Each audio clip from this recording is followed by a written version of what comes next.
नमस्कार दोस्तों, कैसे हो आप सब।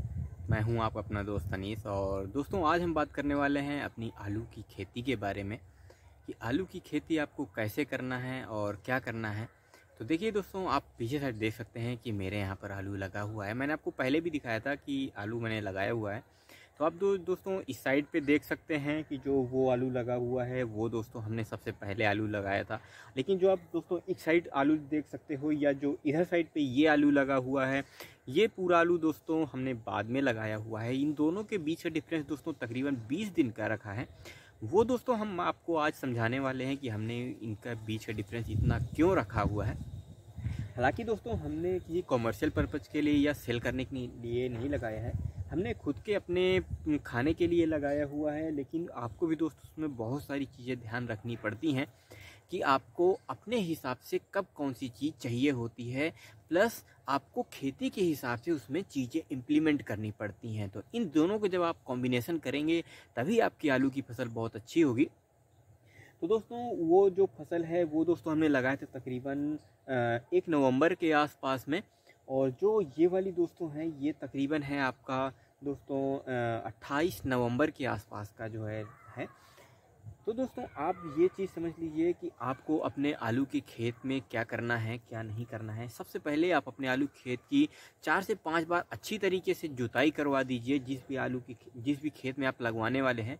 आलू दोस्तों हर तरीके की फसल में हो जाता है, लेकिन एक चीज़ का ध्यान रखिए कि आपकी आलू की फसल उसी जितनी भी कंद वाली फसलें होती हैं, चाहे मूँगफली हो, चाहे आलू हो, या मूंगफली हो या गाजर हो, जितनी भी फसलें होती हैं वो ऐसी ही आपकी मिट्टी पर होंगी जो हल्की भुरभुरी टाइप सी हो। मतलब ये नहीं है कि आपकी काली मिट्टी बहुत ज़्यादा टाइट हो जाती है तब भी आप जो है तो नहीं लगा सकते, नहीं ऐसा नहीं है। आपको अपनी मिट्टी को भुरभुरी बनाए रखना होता है। तो आप अब खेत की प्रिपरेशन की बात करें तो आप सबसे पहले तो उसमें कंपोस्ट खाद का, जो आपकी गोबर की खाद होती है, देसी गोबर की खाद, आप उसको पूरे अपने खेत में छिड़कवा सकते हैं। आप उसमें चाहे तो सरसों की खली आप पहले बरसात के मौसम पर ही आप उसको छिटवा सकते हैं।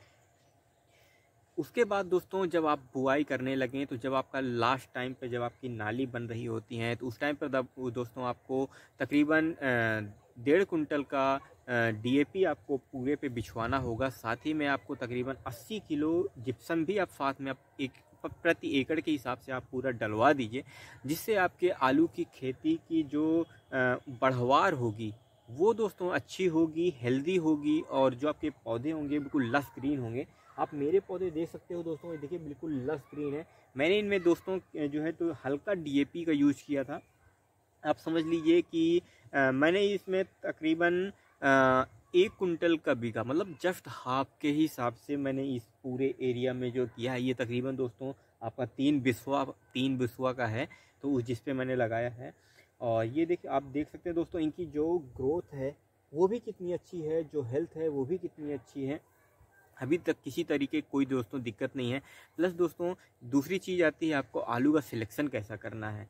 दोस्तों आलू का सिलेक्शन वैसा कीजिए कि जिसमें हल्का हल्का सा एक स्प्राउट निकल रहे हों, और जो स्प्राउट हों वो काफ़ी नंबर क्वांटिटी में हो, तकरीबन 5 से 6 नंबर पे तो हो ही हो।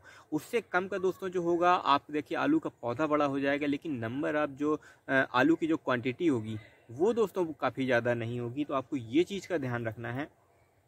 आलू लगाने के लिए दोस्तों लोग ट्रैक्टर से भी लगाते हैं और जो हाथ से भी लगाते हैं। खुद मेड़ बनवा लेते हैं ट्रैक्टर से, या फिर खुद हाथ से भी मेड़ बनाते हैं और फिर उसमें आलू लगाते हुए चले जाते हैं। तो वो भी दोस्तों एक तरीका होता है आपका आलू लगाने का। तो ये चीज़ आपको ध्यान रखनी है। दूसरी चीज़ दोस्तों आपकी खरपतवार के लिए दोस्तों आप जो नाली बनाते हैं तो उसमें दोस्तों खरपतवार नाशक का भी आप दोस्तों उसमें जब पहला पानी देते हैं, जब दूसरा पानी देंगे तो उस टाइम पे दोस्तों आप खरपतवार नाशक का भी दे सकते हैं, या फिर दोस्तों आप मैनुअल भी कर सकते हैं। कोई एक मजदूर लगा लीजिए और उससे साफ़ करवा लीजिए, या फिर दोस्तों आप जिस ट्रैक्टर से आपने दोस्तों बनवाया होगा नाली उसी ट्रैक्टर को ही चलवा दीजिए। तो वो भी दोस्तों आपकी उसमें मिट्टी भी चढ़ा देता है और वो जो है आपका पूरा जो है तो खरपतवार भी ख़त्म कर देता है। ये दोस्तों आपके लिए बहुत सही होगा, क्योंकि उसका जो दोस्तों ट्रैक्टर का जो प्लाऊ होता है वो आपकी उसको आसपास की मिट्टी को भी भुरभुरा कर देगा, तो वो बहुत सही रहता है। तो ये दोस्तों आपको काम करना है आलू लगाने के 1 मंथ के बाद, यानी कि जब आपका आलू तकरीबन 4 से 5 इंच का हो जाए, जितनी की हाइट दोस्तों इसकी है। ये देखिए जितनी हाइट इसकी है उस समय पर देखिए जितने भी खरपतवार है तो आप ये सब पूरा खरपतवार आपको ख़त्म करना होगा। अगर आप ख़त्म नहीं करते हैं तो दोस्तों ये आपके खेत की ही उर्वरा शक्ति को कम कर देंगे। आप जो न्यूट्रिशन आपके आलू को जाना होगा वो न्यूट्रिशन आपके आलू को नहीं जा पाएंगे। आपको इस चीज़ का बहुत ज़्यादा ध्यान रखना पड़ेगा। अब आते हैं दोस्तों आपके आलू में पानी कब लगाना है। आपने आलू लगा दिया दोस्तों, उसके आपके 7 से 10 दिन के मतलब 6 से 10 दिन के बीच में आपको पहला पानी दे देना है। और आलू में दोस्तों हम कभी भी भर करके पानी नहीं दिया जाता है। हमेशा आलू में दोस्तों आपको हाफ मतलब जो जितनी आलू की नाली की डेप्थ होगी उसका केवल हाफ ही केवल आपको जो है पानी देना होता है। उससे ज़्यादा आपको कभी भी पानी नहीं देना होता है। आपको ये चीज़ समझ लीजिए, क्योंकि आपको अपनी मिट्टी को भुरभुरी रखना होता है। अगर आप हाफ भी अगर फिल करते हैं तो उसकी जो नमी होती है वो ऊपर तक आ जाएगी और आपकी मिट्टी दोस्तों वो बैठेगी नहीं। अगर आप पूरा ऊपर तक पानी भर देंगे अपनी नाली में तो वो मिट्टी बैठ जाएगी और फिर जो आपकी जो कंद का जो साइज होगा दोस्तों, जो नंबर आप जो कंद का जो नंबर होगा मतलब कितनी क्वांटिटी में पड़ रहा है वो भी दोस्तों आपका कम हो जाएगा। तो उससे भी आपका प्रोडक्शन दोस्तों इफेक्ट करता है। ये चीज़ आपको समझनी पड़ेगी।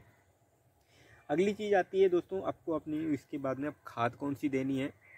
जब आपका आलू दोस्तों 15 दिन का हो जाए उसके बाद आप एक बार इसमें माइक्रोन्यूट्रिएंट्स या फिर मैग्नीशियम सल्फेट या फिर जो सल्फ़र आता है उसको यूरिया में मिला करके आप अपने पूरे खेत में डाल सकते हैं, जो कि आप तकरीबन दोस्तों 1.5 कुंटल जो है डाल सकते हैं। उसमें आप सल्फ़र मिला लीजिए, 4 किलो के अप्रॉक्स में सल्फ़र मिलाइए और अपने पूरे आलू के खेत में एक बार उसको डाल दीजिए।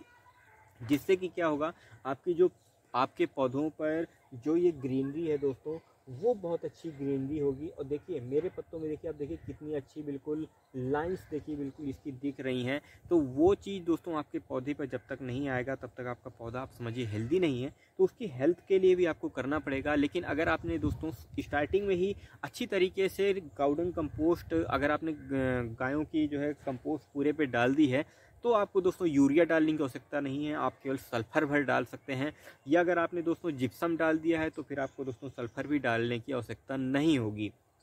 जैसे कि मेरे में ये देखिए दोस्तों मैंने भी दोस्तों अभी तक केवल डीएपी के अलावा कुछ भी नहीं अपने इसमें प्लांट्स में डाला है।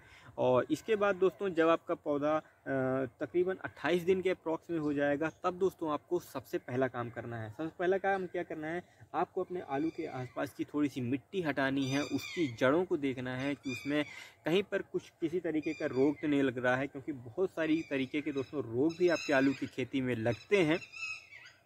तो अपनी मिट्टी आसपास की मिट्टी हटाइए। आपकी जड़ें दोस्तों सफ़ेद हैं या काली हैं, आपको ये चीज़ देखना पड़ेगा। और उसके बाद दोस्तों आप जब देख लेते हैं आपके इसमें कोई दिक्कत है क्या, तो दोस्तों बहुत तरीके की मार्केट में दोस्तों इमिडाक्लोपिड और बहुत सारे दोस्तों डाइमेथेन तरीके बहुत सारे आते हैं। लेकिन मैं आपको दोस्तों सबसे सस्ती चीज़ बताता हूँ, वो है दोस्तों मैलाथियन। मैलाथियन को दोस्तों आप या तो बालू में मिक्स करके आप अपने पूरे अपने खेत में डाल सकते हैं। आप तकरीबन 1.5 किलो के पर एकड़ के हिसाब से आप दोस्तों डाल सकते हैं।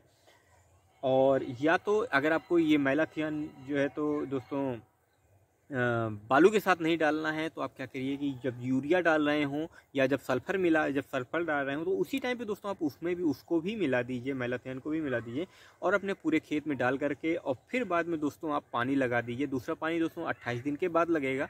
28 से दोस्तों 35 दिन के बीच में आपको पानी लगा देना है। जैसे कि आप दोस्तों ये मेरा देख सकते हैं, आप देखिए बिल्कुल लगभग बिल्कुल ड्राई हो चुका है। तो इस टाइम पे दोस्तों आज शाम पे ही दोस्तों हम इसका पूरा खरपतवार ख़त्म करवा करके और इसमें दोस्तों पूरा केवल हम पानी लगा देंगे।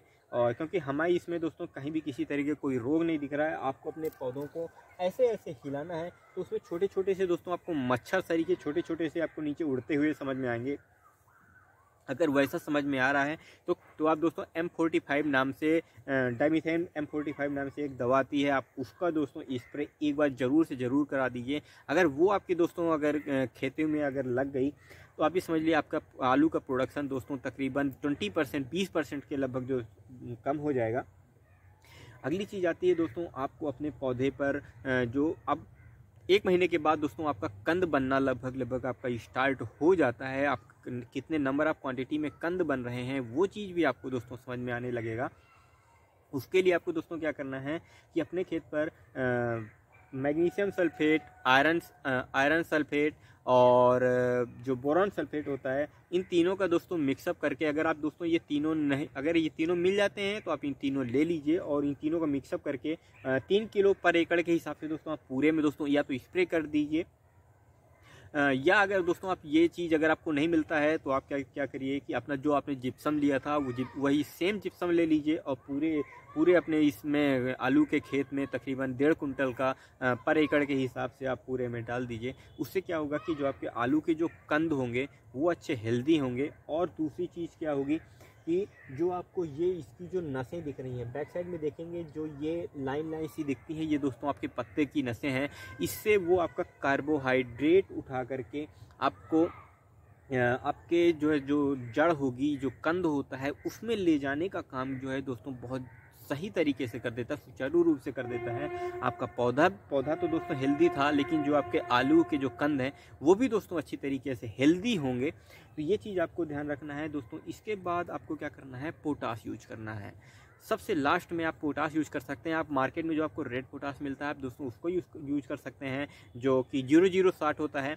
आप चाहें तो दोस्तों आप जो आजकल एक चलने लगा है बायो पोटाश 0020 नाम से आने लगा है, आप उसको भी यूज कर सकते हैं। अगर आपको दोस्तों ये चीज़ अगर यूज नहीं करनी है तो आप तकरीबन 2 किलो पर एकड़ के हिसाब से आप 0050 ले लीजिए। तो आप उसको पूरे अपने खेत में दोस्तों एक बार स्प्रे करवा दीजिए। और जब तक आपकी फसल नहीं आ जाती है तो दोस्तों हर 15 दिन के गैप में आप उसका स्प्रे करते रहिए, जिससे आपकी जो कंद का जो साइज होगा वो सभी का कंद का साइज अच्छा होगा। और जब आप अपने प्रोडक्शन को ले करके मार्केट में जाएंगे तो आपको बहुत अच्छा उसमें रिजल्ट मिलेगा, बहुत अच्छा दोस्तों उसमें आपको पैसा भी मिलेगा। तो ये दोस्तों था आपका आज का आलू की खेती के बारे में, आपको क्या से क्या करना है क्या नहीं करना है। तो दोस्तों हमने जो पहला लगाया था वो हमने इस हिसाब से लगाया था कि जो हमारा वो है वो तकरीबन जनवरी के लास्ट में हमारा आ जाएगा, क्योंकि आलू फसल दोस्तों तकरीबन 90 से 100 दिन की होती है। वो जो दोस्तों फसल है वो हमारा दोस्तों पहले आ जाएगा।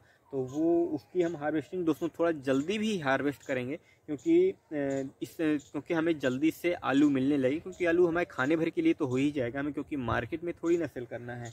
हम वहाँ से दोस्तों उसको तकरीबन 1 महीने में धीरे धीरे करके निकाल लेंगे। और तब तक दोस्तों ये हमारा आलू जो होगा ये तकरीबन फरवरी के लास्ट तक में दोस्तों हमारा बिल्कुल लगभग तैयार हो जाएगा।